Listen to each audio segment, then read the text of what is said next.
I used to think silence was safety. But in 2029 Los Angeles, silence only meant the grid was dead, and when the grid dies, everything else follows. The air tasted like burnt plastic that week. Ash drifted through Beverly Hills like black snow. The sky never went fully dark anymore, just a dirty amber glow from the wildfires crawling down from Ventura. Luna and I had been scavenging houses for months, flipping what we could for ration credits. When we found the gate clerk for the Crow estate, she said it was the jackpot. I should have turned the truck around the second the gate opened by itself. The mansion sat on the ridge above what used to be Sunset Boulevard. Windows boarded, solar panels cracked. The pool had evaporated into a basin of algae and rats. But inside, the inside was untouched. Dust hung in the air like suspended time. Every object felt arranged, preserved. Grandpa Elias Crow's name was etched on the front door, but the power still hummed faintly through the walls. Luna walked ahead with her flashlight. Still creepy how the rich die slower than everyone else. Maybe he didn't die, I said. She laughed, that short laugh she always used when she was scared. Right. Maybe he's sipping cryo-martinis in orbit. We started cataloging the place. I hacked the home network. It was running on an ancient AI shell, something called CRX. The logs were encrypted, but one word kept flashing in the fragments, Erebus. By the time we reached the wine cellar, the air was colder. A mechanical vibration pulsed through the floorboards. Luna noticed first, the vent at the base of the far wall was drawing air inward. Behind the vent grill was steel, not brick. Not on the blueprint, she said. I grabbed the crowbar and pried the panel off. A recessed keypad blinked to life, red digits scrolling across. No signal, no power grid, and yet this thing was alive. Maybe it's a vault, she whispered. Maybe, I said, or maybe it's why the rest of the city's dead. It took me 20 minutes to bypass the lock. When it released, the sound was deep, hydraulic, like a submarine pressure door. A section of wall shifted backward, sliding open to reveal an elevator shaft descending into darkness. Luna glanced at me. We are not seriously going down there. Someone built a lab under Beverly Hills. That alone means it's worth seeing. All worth dying for. She followed anyway. The elevator was manual, steel cage, crank lever, smell of ozone. When the platform hit the bottom, a faint blue light flickered along the ceiling. The hallway stretched maybe 20 meters ahead, lined with glass panels and dormant monitors. At the end, a single containment pod, thick as a bank vault, glowing faintly inside. There was movement. Something, pacing behind the glass. Jax, Luna whispered, it's alive. The shape was humanoid but stretched, 8 feet tall, skin like dull metal under frost, eyes dim red through the glass. A low hum vibrated the room, resonating in my chest cavity. The temperature dropped fast. I reached the control panel. Power reading, 32% reserve. Containment integrity, unstable. A name burned across the console, Serafina Rivera. My throat closed. Rivera. Luna saw it too. That's our last name. I didn't answer. I just stared as the creature turned toward us, face pressing against the glass. The features were almost human. Cheekbones like Mom's. A mouth that tried to form words but only exhaled frost. Jax. The whisper didn't come from Luna. It came through the intercom, static warped but clear. Jax, my child. The monitors flashed white. Containment breach alert. The pod seals disengaged one by one with heavy metallic thunks. Step back. I yelled. A figure dropped from the ceiling pipes, a man in worn tactical armor, plasma rifle slung over his back. He moved fast, hit a switch on the wall, and the blast doors slammed halfway shut before jamming. Too late, he growled. She's waking. Luna pointed the flashlight at him. Who the hell are you? He turned, the light caught his face, scarred, eyes like tempered glass. Name's Reese.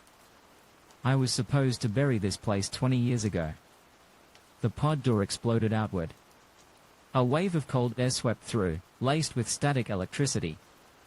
The thing that stepped out was not entirely solid, its skin shimmered like mercury, limbs phasing through fragments of light. Reese raised his rifle and fired. The plasma bolt hit her chest, bursting into ultraviolet sparks. She screamed, no, more like vibrated, and the sound shattered the nearest glass panels. Luna fell, clutching her ears. Blood trickled between her fingers. I tried dragging her back toward the elevator, but the floor lights turned crimson. Emergency protocols online. The entire corridor sealed shut. Reese barked over the noise, "This isn't your fight, kid." She said my name, I shouted. She said Jax. She says everyone's name. That's what the virus does, it mimics what you love most before it eats you. The creature lunged. Reese emptied the rifle, then grabbed my arm. There's only one way out. He slammed a control lever beside the containment pod. The floor panel split open, revealing a spiral of energy beneath, a swirling vortex of blue plasma, pulsing like a living heart. The hum became a roar. Luna screamed as the creature struck her, claws slicing through her forearm. She went down hard, the wound sizzling black. I caught her before she hit the ground. Her eyes were wide, blood foaming at her lips. "Jax," she gasped, "don't let it." Reese grabbed both of us, hauling us toward the vortex. "It's this or die." The creature howled, voice fracturing into multiple tones. The walls bent inward, metal warping like wax under heat. "What is that?" I yelled. "Quantum gate," he said. "And pray to God it still leads somewhere." He pushed me forward. For half a second, I saw everything freeze, Luna bleeding, the creature reaching, Reese pulling the trigger one last time. Then the world tore open. Light devoured us. When I woke, the air was wrong. Too still. No wind, no sirens, no city hum. Just a dry, endless hiss like sand over glass. We were lying on a cracked freeway. Overhead, the skyline of Los Angeles, or what was left of it, stood in ruins, skyscrapers hollowed like burned candles. The sky glowed violet, filled with drifting ash and something that looked like snow but burned when it touched skin. Luna moaned beside me, clutching her arm. The infection was spreading, black veins crawling toward her shoulder. Reese stood, scanning the horizon. His armor was dented, face streaked with soot. "Welcome to Earth, 7, he said quietly. "Population, none." A distant sound echoed through the city, something like 1,000 voices humming the same note, rising and falling in sync. "Revenants," he murmured. "They hunt sound." He tossed me a cracked visor, motioning to keep low. "You wanted answers, kid. Start with this, Project Erebus didn't start here. It ended here." I looked down at Luna, at the black creeping up her arm, at the city of ghosts stretching beyond. And for the first time, I understood what Reese meant by "no way home." The first time I heard a revenant sing, I thought it was wind. But wind doesn't harmonize. The sound started low, a pulse that vibrated through the asphalt beneath my knees. A choir of broken radios. Then another layer joined, higher, like human voices trapped in reverb. Every note sharpened the air, until even breathing felt like stepping on glass. Reese crouched beside a wrecked sedan, scanning the horizon through his cracked visor. "Stay low." They triangulate with echolocation. Luna whimpered, her arm a lattice of black veins. The flesh around the wound pulsed, as if something beneath her skin was breathing. "We need meds," I whispered. "Not meds. A Stasi serum." Reese slung his rifle.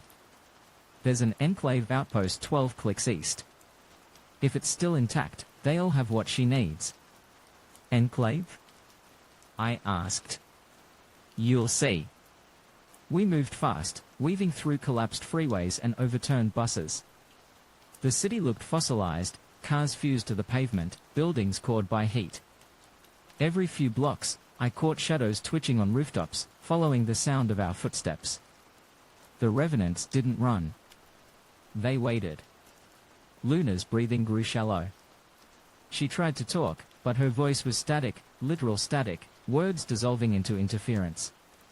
Don't stop, Jax, she gasped. I've got you, I said, tightening my grip on her shoulder. Reese guided us into an underground tunnel, the old metro line, half-flooded and glowing faintly with bioluminescent mold. The hum of the revenants faded as we descended, replaced by the drip of water and the echo of our boots. Halfway down the tunnel, we found corpses. Not decomposed, desiccated, mummified upright against the walls.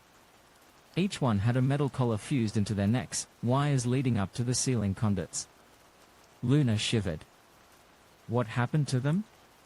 Reese brushed dust off one of the collars. Battery cells. Human capacitors. The Enclave used them to power the gate network before it failed. I stared. They used people as generators? He didn't answer. The tunnel opened into a cavernous space that might once have been a subway hub. Now it was a bunker, lit by dying emergency lamps. Crates marked Crow Dynamics littered the floor. I froze. That name again. Your grandpa's company, Reese said, noticing my face. He built the first quantum gate. And the virus? Reese hesitated. Same man. Different intentions. We reached a terminal. He smashed the lock with his rifle butt, exposing a half-dead console. The display flickered on, maps, power grids, a blinking beacon to the east. Lax Enclave, he said. Still transmitting. Then Luna screamed. Her eyes rolled white, back arching as black tendrils burst from the wound, lashing the air before retracting under her skin. The temperature plummeted. The console screens cracked from the vibration. Reese grabbed her arm, injecting a blue vial straight into her vein.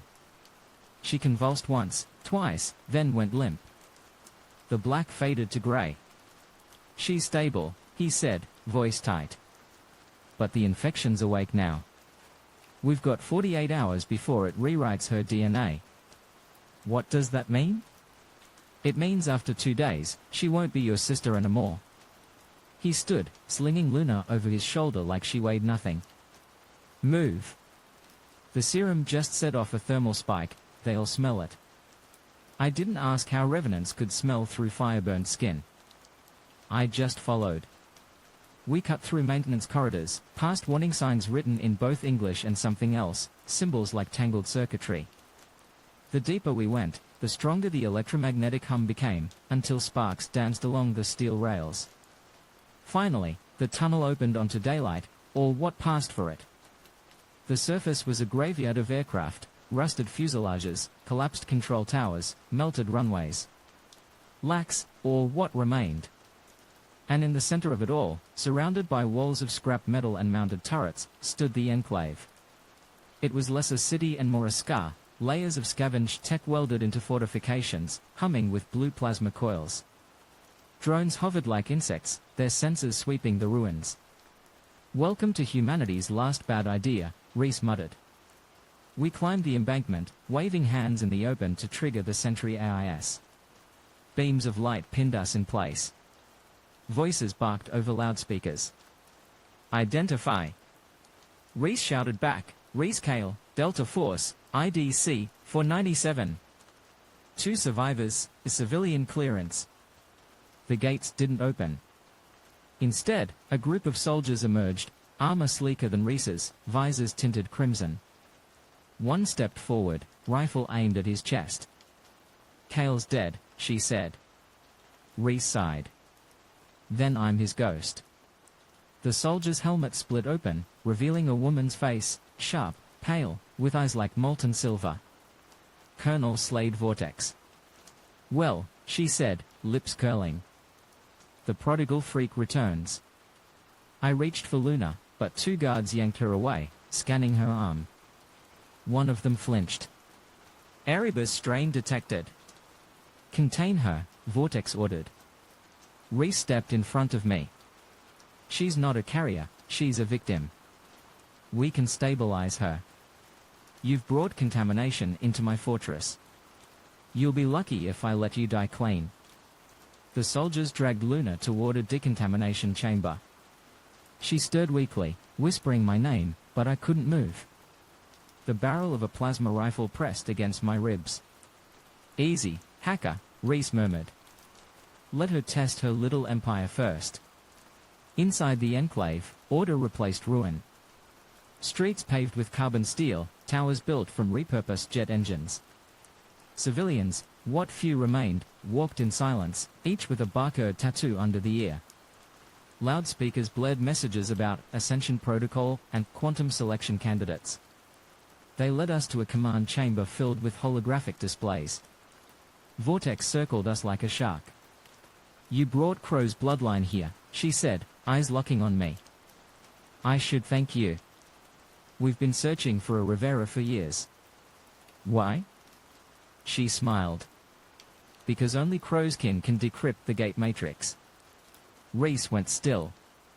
You said that code was lost. Lost to us, yes. But not to his descendants. She motioned, and a hologram flickered to life behind her, a rotating sphere of light, fragmented coordinates orbiting a central point labeled Earth Prime. My stomach dropped. That's my world, I whispered. Your original world, she corrected. Before Crow's experiment split it into 12 reflections. You, dear Jax Rivera, might be the key to putting it back together. I didn't know what to say. Luna's screams echoed faintly from somewhere below. Vortex leaned closer, voice soft. Help me activate the gate, and your sister lives. Refuse, and she becomes a specimen. Reese tensed. You can't trust her. She's infected, Vortex snapped. We don't save liabilities here. Before I could answer, the alarms went off. Red lights. Sirens. The whole chamber shook. A soldier burst in. Revenant swarm, Sector 4 breach. Vortex's calm cracked for the first time. How many? Hundreds, maybe more. Seal the walls and deploy the drones. She turned to me, eyes blazing. Welcome to the Enclave, hacker. Let's see if you can keep your new home alive. They shoved a rifle into my hands. I didn't even have time to protest before the outer gates detonated. Through the viewport, the wasteland erupted, waves of humanoid shapes pouring through smoke, eyes burning red in the violet haze. The first drone volley incinerated dozens, but more climbed over the wreckage. The soldiers screamed. Plasma fire lit the air. Reese slammed a fresh cell into his rifle. Stay behind me, kid.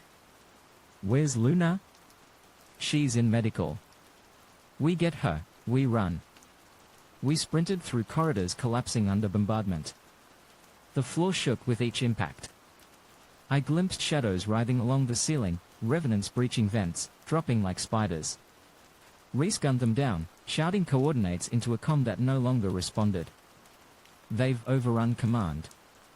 We are on our own. We burst into the medical wing, smoke, alarms, broken glass. Luna was strapped to a table, glowing veins spreading across her chest. A woman in a torn lab coat stood beside her, trying to keep the machines running. Who are you? I shouted. She looked up, ice blue eyes, streak of blood across her cheek. Dr. Valeria Frost, she said. If you want your sister to live, help me hold this line. Another explosion ripped through the wall.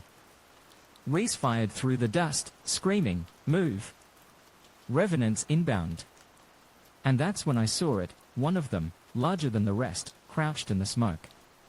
Its head tilted, mouth splitting into 100 whispering voices. Jax? I froze. The voice was Luna's.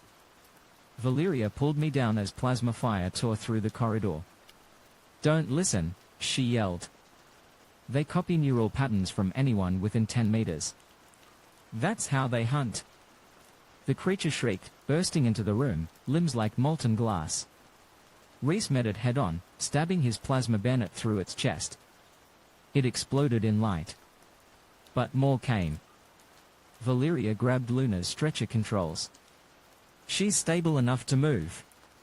Where? I asked. To the tunnels. There's a back gate under the runway. Reese covered us as we ran, with 3 survivors and 1 fading hope.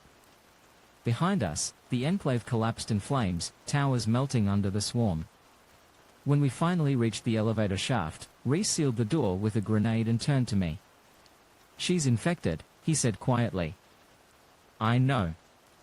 There's a cure prototype, 1 dose left. Frost has it. Valeria nodded, pulling a syringe from her pocket. But it won't hold forever. The ground shook again. Reese grabbed my shoulder. Listen to me. If I don't make it, you take Luna and the coordinates in my pocket. Earth Prime. That's where this all started, and where it has to end. He pushed me into the lift before I could argue. Above, the ceiling split open, white fire pouring in. Revenants screamed. Reese looked back once, smiling like a man who already knew the outcome. See you on the other side, kid. Then the blast doors closed, and the world turned to noise. When I came to, the world smelled of disinfectant and metal. My wrists were chained to a hospital cot, my head pulsing like someone had driven a data spike straight behind my eyes. The lights above me flickered. Every third flicker, the walls changed, not visibly, but digitally, like the pixels of the room were rewriting themselves. Luna wasn't there. For a second, I thought I'd dreamed the whole thing, the gate, the revenants, Reese. Then I heard the echo of distant gunfire outside, plasma discharges rattling the glass panes. Someone spoke through an overhead speaker, subject Jax Rivera, remain still. You inside LAX Enclave Quarantine Sector 3. Movement will trigger restraint protocols. I ignored it, tugged at the cuffs until my wrists burned. The restraints tightened automatically. Footsteps. A door hissed open. Dr. Valeria Frost stepped in, dressed in a clean white coat now, hair tied back, eyes sharper than before. She carried a tablet and a syringe. Easy, she said softly. You've been unconscious for 17 hours. Where's my sister? Alive. For now. I tried to sit up, but the restraints held me down. Valeria tapped the console, the cuffs released with a sigh. She's in stasis, she said. The infection reached her spine, but the serum stopped full cellular takeover. 42 hours left before it mutates again. I rubbed my wrists. Then give her another dose. We don't have another dose. She said it so matter-of-fact that it didn't register at first. What about Reese? Valeria looked away. He didn't make it. The room tilted for a second. Static roared in my ears. He told me to find coordinates, I said. Earth Prime. Her eyes flicked up. He said that? Yeah. Why? Because only 2 people knew that code existed, my father, and Colonel Vortex. She hesitated, then lowered her voice. You need to understand something about this place. The Enclave isn't a sanctuary. It's a Noah's Ark for monsters who think they're gods. Through the window, I could see soldiers marching along metal catwalks, drones hovering like vultures.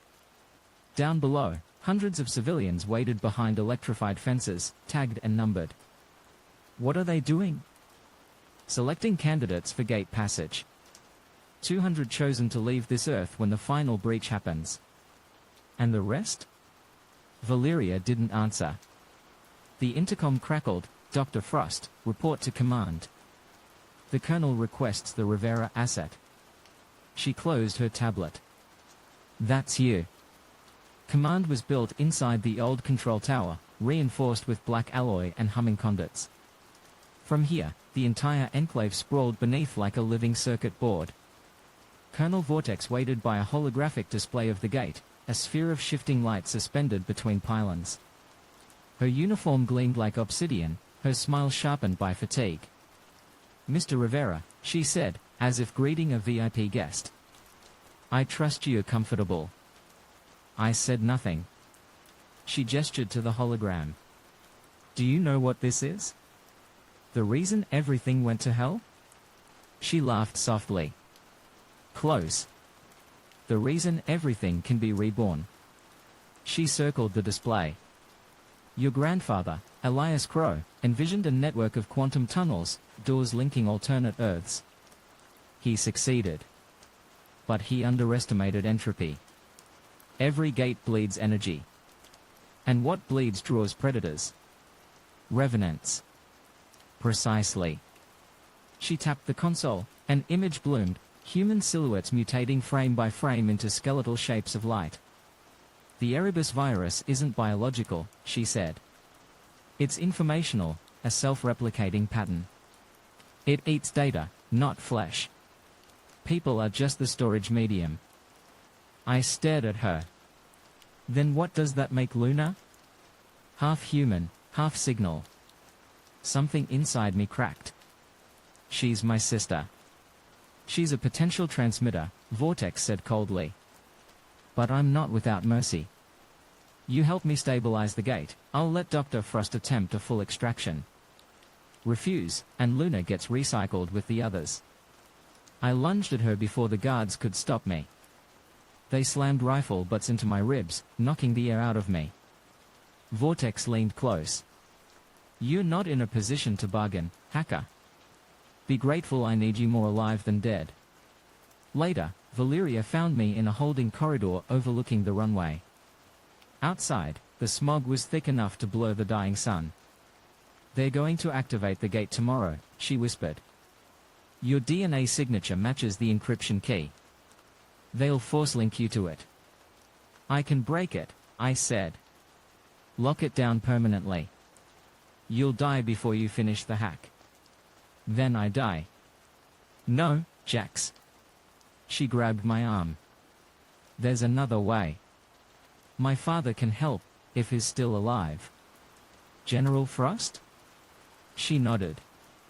He commands the lower sectors, what's left of them. He's the last person here who still believes the gate should be destroyed, not worshipped. How do we reach him? She smiled faintly.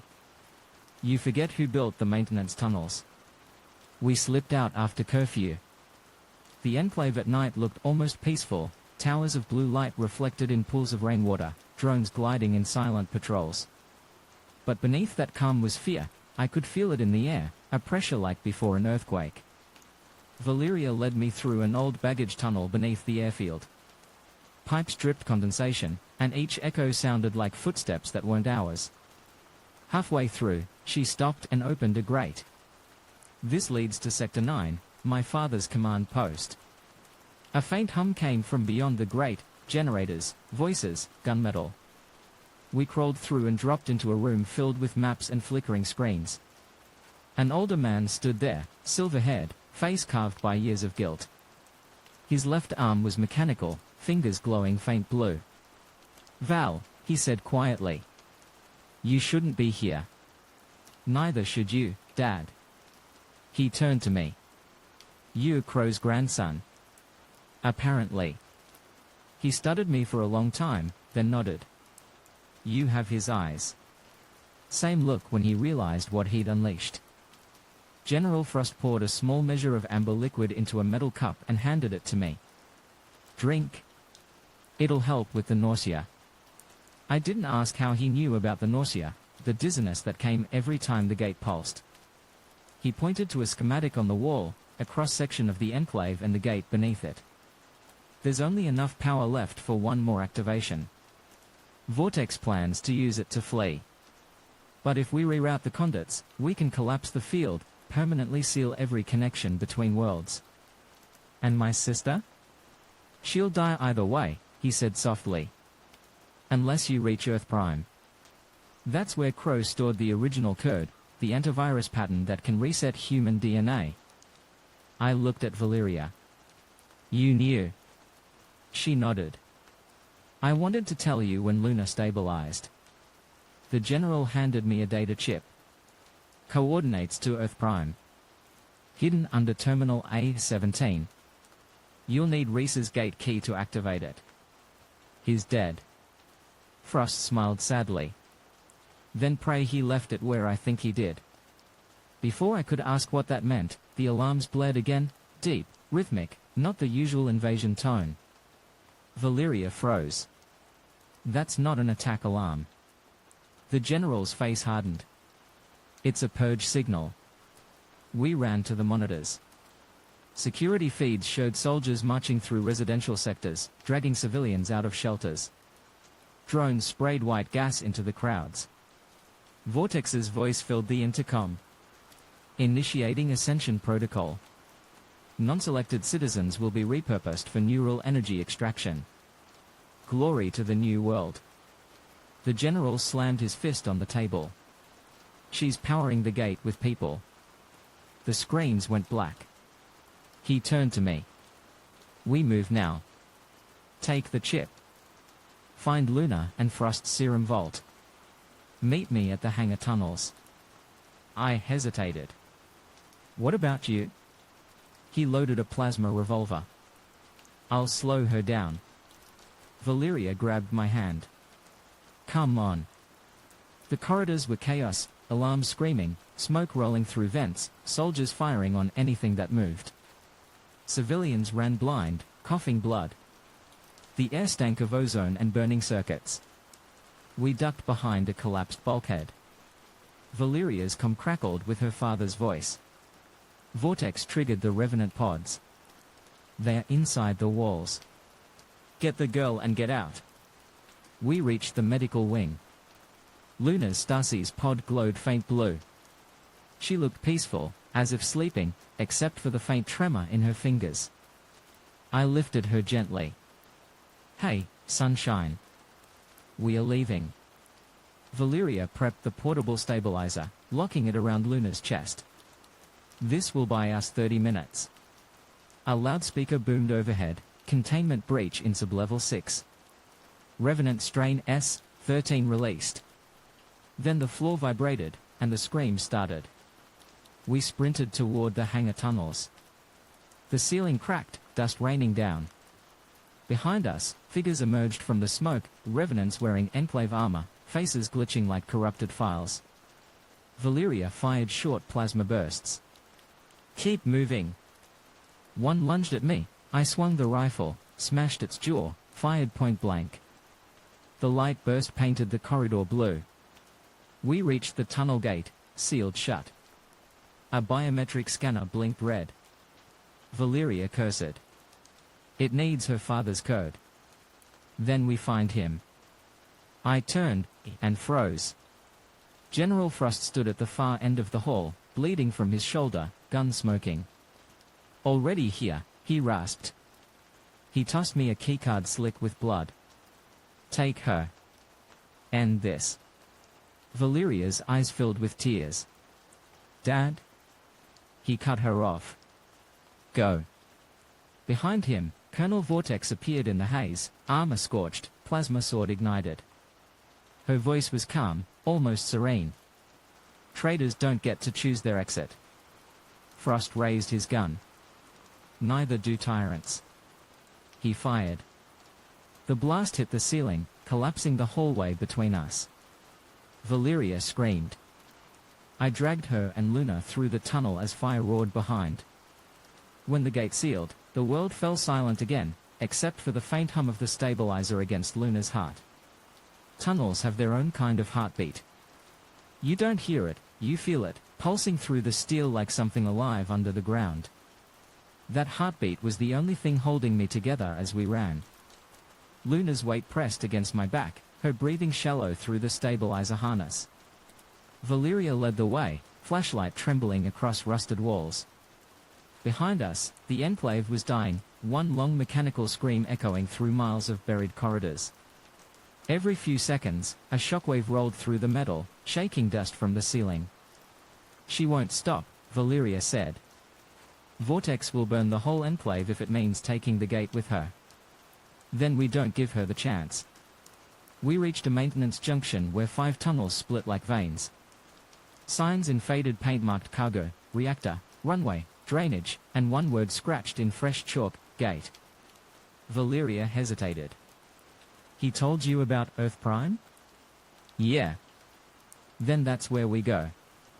But we'll need power from the reactor core to charge the gate again. I looked down at Luna. The black veins had spread to her neck. Each breath sounded like static interference. She's running out of time, Valeria whispered. We moved toward the reactor tunnel. The air changed, heavier, electric, alive. Blue arcs danced across the floor grates, and the hum deepened to a roar. Halfway there, I saw the first revenant. It crouched against a wall, body half merged into the steel, eyes burning white instead of red. When it saw us, its skin rippled, pixels breaking apart before reforming. I raised the rifle. Valeria stopped me. Wait, look at its chest. A metal tag dangled from its collar. Frost, G. My stomach dropped. Your father. She shook her head. No. The virus used his neural imprint.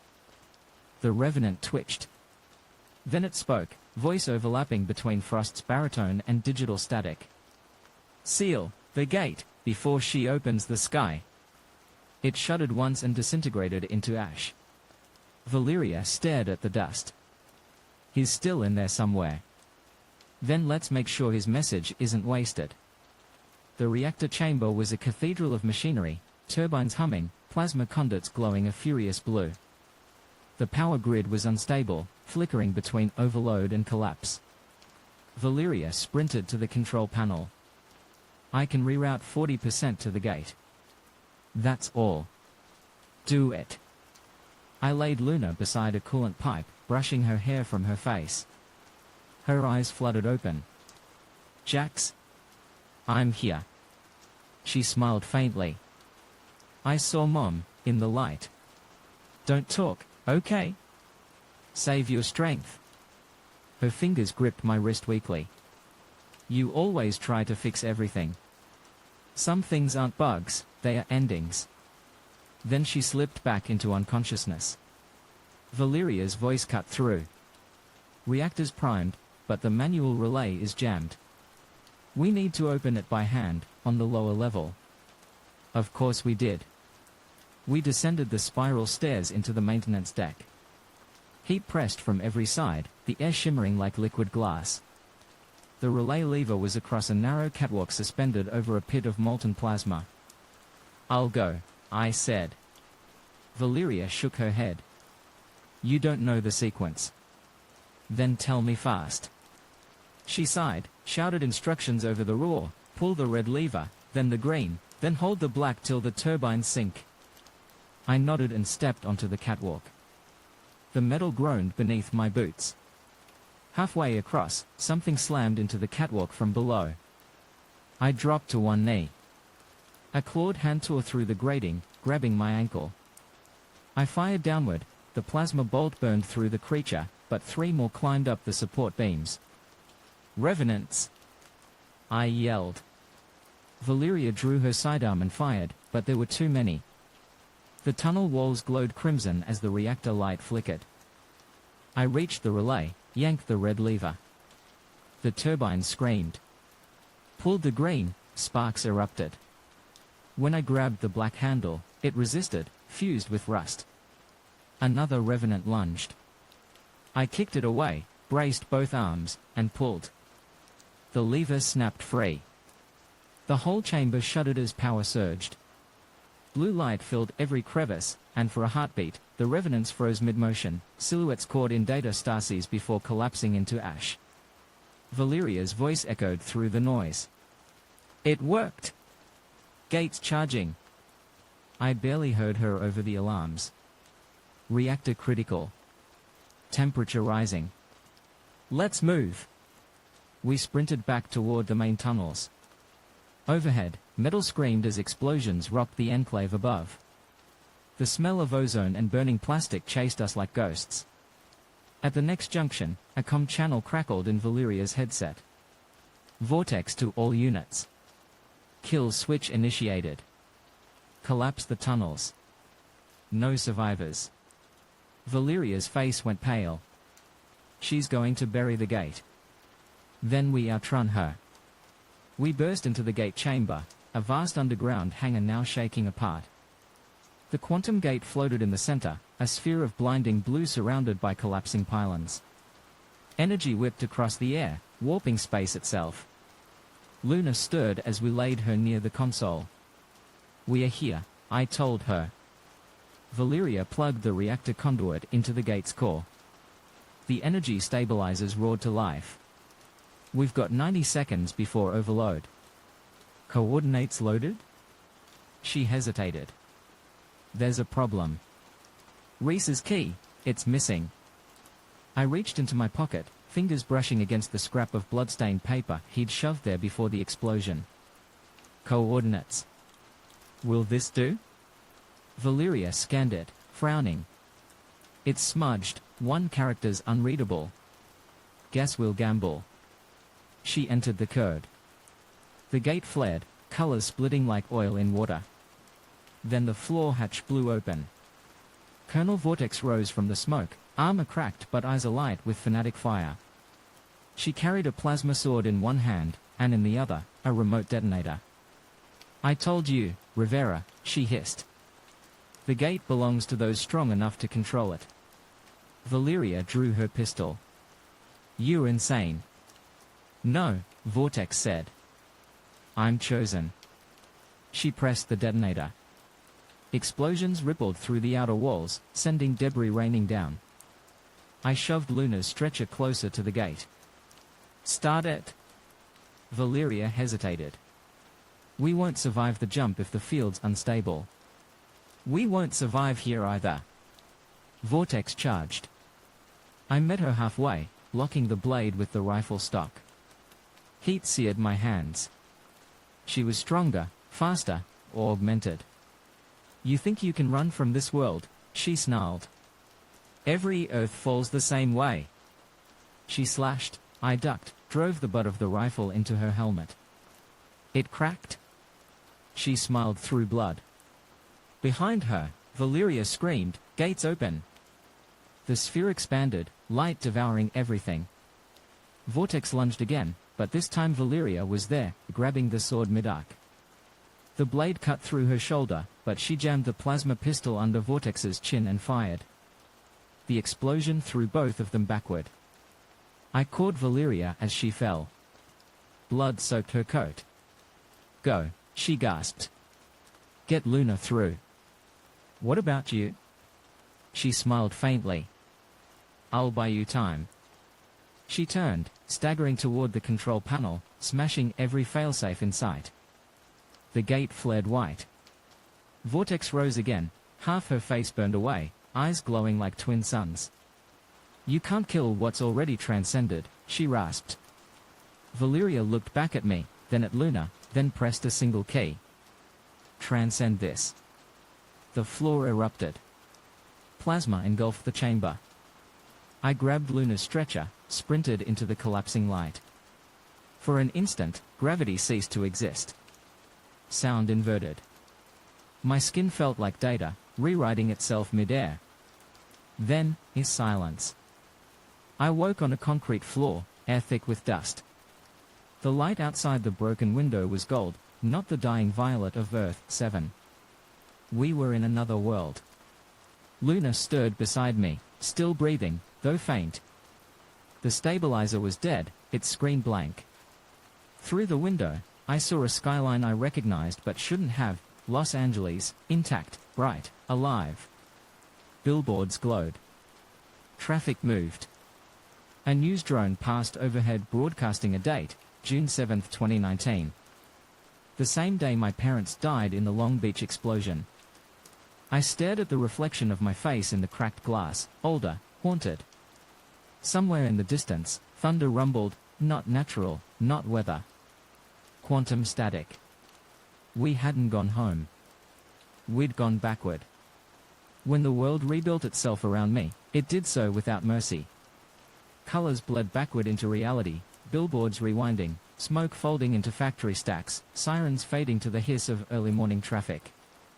For a long time I just lay there, lungs burning, trying to convince myself I was still human. Then Luna coughed. She was alive, barely. Her skin had lost the metallic sheen, though faint grey veins still traced her arms like faded lightning. The stabilizer hung dead at her side. Outside the window, sunlight spilled over downtown towers that shouldn't exist anymore. "Where are we?" she whispered. I stared at the news drone drifting past, the ticker running headlines about an upcoming methane line maintenance test in Long Beach. "We are home," I said. She frowned. Home was ash. "Not yet." I helped her sit up. Every breath she took sounded fragile, wet. The street below was normal in a way that felt obscene. Kids waited for school buses. Vendors shouted over coffee steam. Cars honked impatiently. The air was smog, not smoke. I hadn't seen normal in a decade, and it terrified me. We hid in an abandoned office 2 blocks from the harbor. The walls still had posters for Crow Dynamics, building tomorrow, one gate at a time. Luna stared at the logo, shaking her head. "We can't be back before Erebus." "Maybe we never left the timeline," I said. "Maybe it folded." She smirked weakly. "You always did love your paradoxes." I booted a terminal. It chirped to life, ancient interface flickering. The network was open, no firewalls. 2019-era security felt like paper. I traced the methane line schematics. There it was, Long Beach Compression Station 7, set for system diagnostics at 6 p.m. hours. The same facility I'd hacked when I was 15, trying to prove I could bypass government encryption. I remembered the headline. "Explosion kills 213, Crow Dynamics employee family among victims." My parents. Luna watched me type, realization spreading across her face. "You're going to stop it." "I'm going to try." She gripped my wrist. "If you stop it, we might never be born." "Then maybe we shouldn't have been." Silence stretched between us. Finally, she whispered, "Whatever you do, don't do it alone." We stole a car, old Honda, still running on gasoline. The smell made me dizzy with nostalgia. We drove south past graffiti-free walls, past people who still believed in tomorrow. As we neared Long Beach, the skyline shimmered with heat. It felt like déjà vu written in ultraviolet. At 17:35, we parked near the service gate. Security was laughable, a single guard watching sports on his phone. I spoofed the access code with a handheld interface built from Valeria's datapad fragments. Inside, the facility buzzed with quiet efficiency, polished floors, humming compressors, the rhythmic click of automated valves. Everything clean, innocent. The control hub was 3 floors down. I remembered sneaking into it once, in the old timeline, from my bedroom via remote link. I'd never seen it in person. I typed commands, muscle memory guiding me. The screen blinked, diagnostics ready, valve pressure test pending. All I had to do was block the test, 1 line of code. But as I reached for the keyboard, static filled my ears. Not from the speakers. From inside my head. "You can't change it, Jax." I spun around. The room was empty. Then the lights flickered. A figure stepped out from the shadow near the server racks. Reese. Or what looked like him, younger, unscarred, wearing the security uniform of the facility. "You're not real," I said. He smiled. "Neither are you, not anymore. You crossed too many timelines. You're a composite now, half code, half memory. Get out of my head." "Can't. I am your head, kid. I'm the fragment he left in you when the gate tore." The terminals glowed brighter. Data cascaded across screens, forming faces, Valeria, Frost, Vortex, ghosts made of electricity. Reese circled me. "You think saving your parents fixes anything? Every correction spawns another branch. You'll burn a dozen nodes trying to atone. Then I'll burn them." He sighed. "And what about Luna? She's not human anymore. Erebus is dormant inside her. Bring her near a live data grid, she becomes the virus. I froze. You lying. He pointed to the window. Look. Outside, Luna stood near a flickering streetlight. Every flash made her shadow stretch unnaturally, pixels drifting from her skin like ash. She's leaking signal, Rhys said.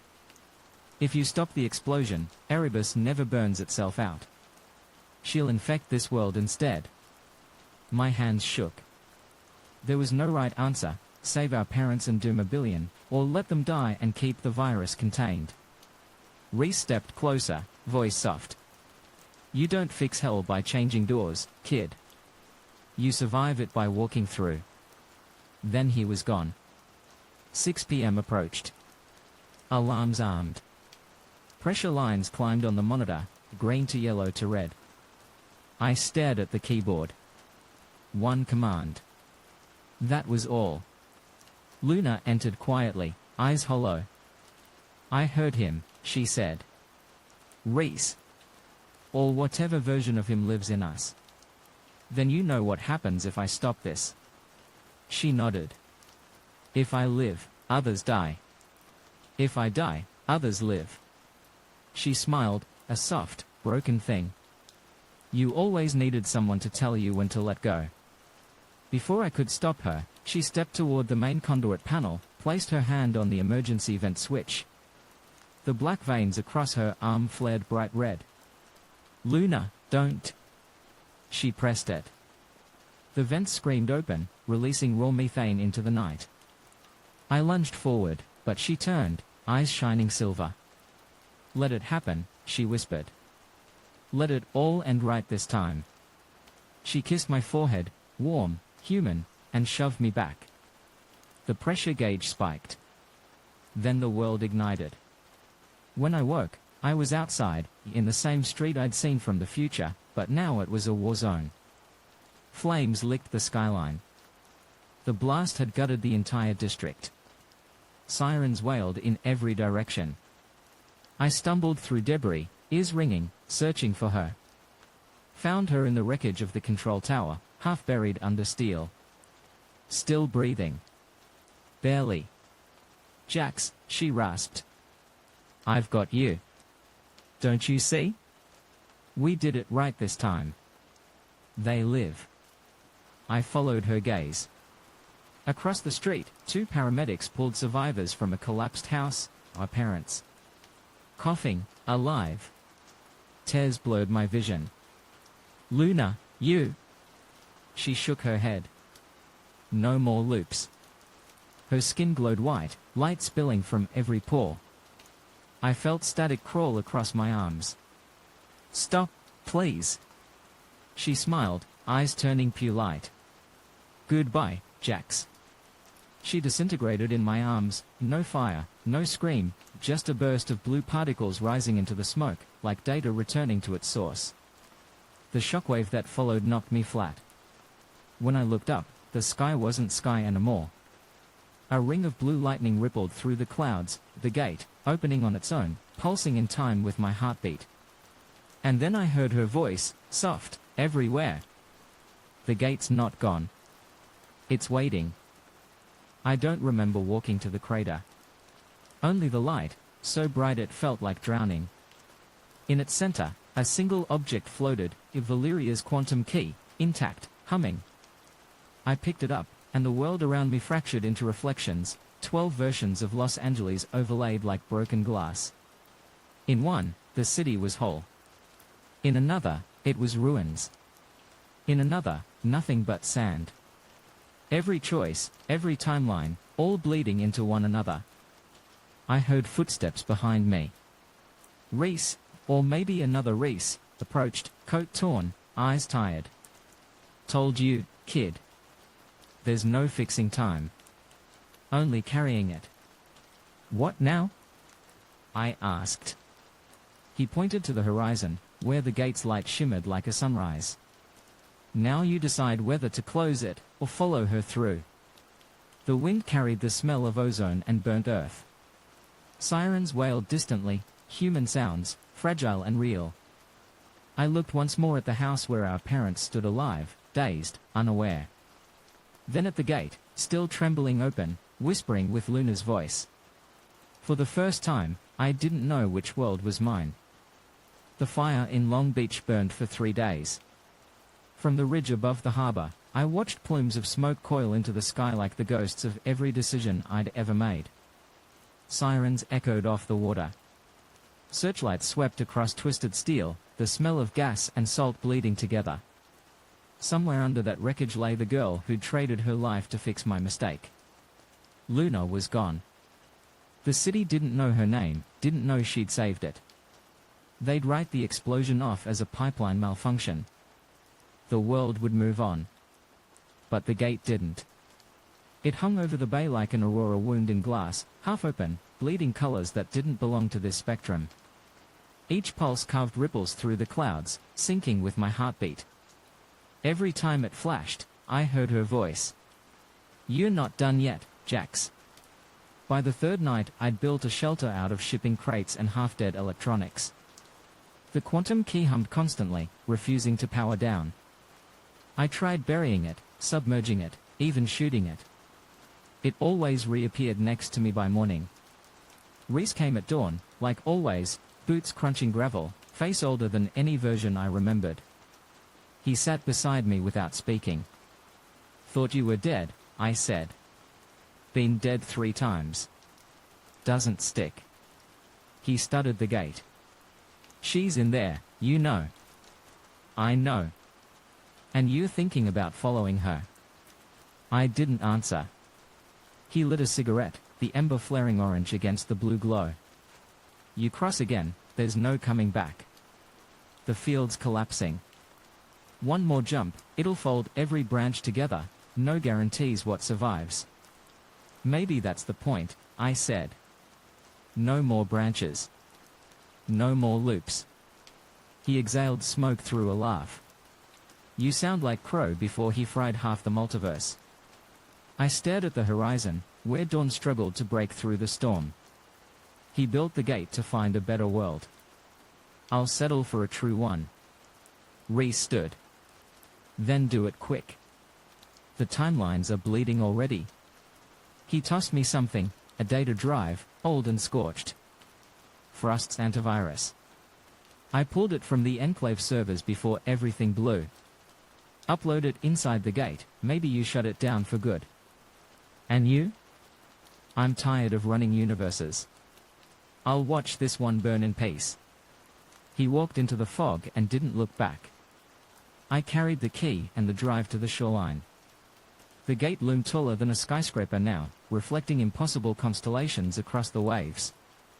The air buzzed with ionized static. Every instinct screamed to run, but where do you run when you're already at the edge of reality? I stepped forward.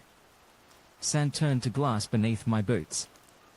The sound around me warped, slowing, deepening. My pulse became the drumbeat of the world. The gate recognized me, Crow's blood, Rivera's guilt. Blue light coiled into a spiral, forming an opening barely human-sized. I took a breath and stepped through. It wasn't space on the other side. It was memory. Fragments floated around me, shards of every life I'd lived, Luna laughing with ice cream on her nose, our parents dancing in the kitchen, the Enclave burning, Valeria's hand slipping from mine. Each moment looped endlessly, overlapping, until time lost direction.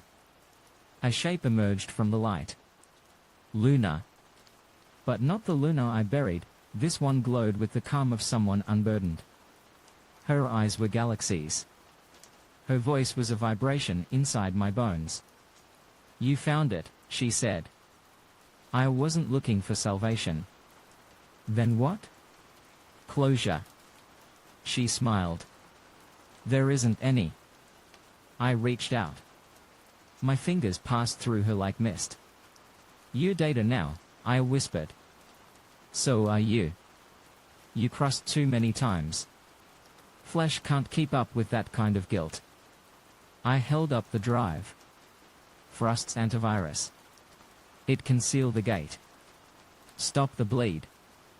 Her smile faded. "If you upload it, you erase everything tied to Erebus, including me." I know. And if you don't? Then every world collapses into one. The light around us pulsed faster, the gate screaming as timelines collided, cities melting into deserts, oceans overlapping with sky. I saw versions of myself fighting, dying, aging in seconds. She stepped closer, until her face was inches from mine. You can't save and destroy at the same time. Tears blurred the world. Tell me what to do. You already know, she whispered. You always did. I loaded the drive into the key. The interface flared, asking for confirmation. Upload equals yes or no. Behind me, the memories began to collapse, Frost's fortress crumbling into Beverly Hills, Revenants dissolving into smoke, every scream folding into silence. I closed my eyes. Yes. The moment I pressed it, the light inverted. The gate screamed like a dying star. Luna's hand touched my chest, warm, real for the first time since the fire. Thank you, she said. For letting me go. Then she was gone. I woke on asphalt. Cold rain hit my face. The sky above was grey, ordinary. No gate, no glow, no hum. Los Angeles, just Los Angeles. I staggered to my feet. Cars passed, horns blaring. The billboard across the street showed a Crow Dynamics ad, but the slogan was different now. Erebus terminated, rebuilding Earth. The company still existed, but the logo was blue, not black. In my pocket, the quantum key had turned to glass. Inside it, faint light pulsed once, then went out. No one remembered the fire the same way. The papers said a containment breach was prevented. Our parents' names weren't in any archive. Luna's either. History had rewritten itself. I rented a room above an old diner in what used to be Santa Monica. The world felt cleaner, quieter. Sometimes, late at night, I heard static through the radio, a familiar hum buried between stations. One evening, the lights flickered. The neon sign outside buzzed like a heartbeat. Then the radio spoke. Hey Jax, still there? My chest tightened. Luna? Kind of. Fragments. You didn't erase me completely. How is that possible? Information doesn't die. It just migrates. I laughed, half sob, half relief. You sound happy. Free, at least. The signal crackled, fading. Don't waste the second chance, okay? Build something better. And if you ever see another gate. Her voice became static again, then. Walk away. The radio died. Weeks passed. I kept my promise. I stopped hacking systems and started fixing them, water grids, solar relays, small things that kept this quieter world alive. But sometimes, when the horizon glows a strange shade of blue just before dawn, I swear I see her silhouette reflected in the glass towers, watching, waiting, proud. And sometimes I imagine what I'd say if the gate opened one last time. Not, take me with you. Just, thank you for ending the loop. The city hums again, ordinary, flawed, alive. People laugh, fight, fall in love, chase stupid dreams. They have no idea how close they came to becoming ghosts of data. Maybe that's mercy. As for me, I keep the glass key on my desk. It's cracked now, but inside it, when the light hits just right, I can still see a flicker, not blue, not red, just pure white. The color of a world finally at rest. Fade out. Slogan, one typo. One gate. No way home, but maybe that's okay.